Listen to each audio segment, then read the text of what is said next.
In this video, we're going to take a look at how to troubleshoot a display if the entire display is blank. Now, there's only a few components in each display that have the ability to control the entire display being blank. That would be the controller, an MLC if one exists, a power turn panel, i.e. the breakers. So we're going to look at how to troubleshoot each of those components.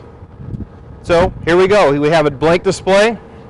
I'm going to start with the controller and see if it has any lights on it at all.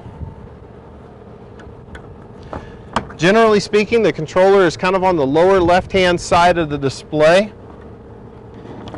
Depending on the size of the display, that may vary a little bit. And here I can see my controller right here. So I'm going to go ahead and remove this module. It's important never to allow a module to hang by its ribbon or power cables because that could cause damage to the module itself or the cables.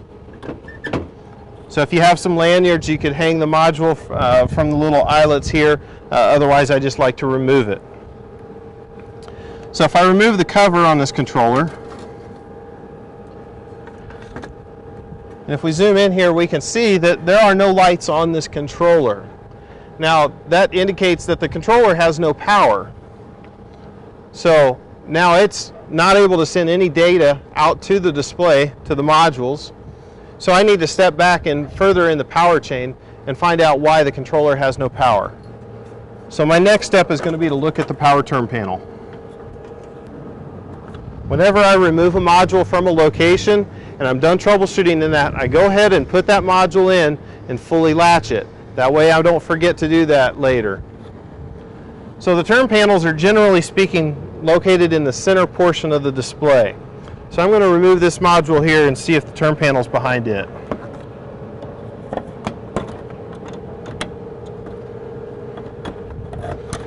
And there it is. So I'm going to go ahead and remove my power and signal cables.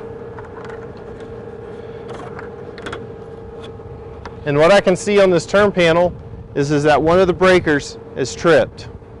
All right, and that's why the controller is not receiving power and ultimately why the entire display is blank. Now I'd want to do some additional troubleshooting to see if any of the wires were cut or nicked that may have caused that.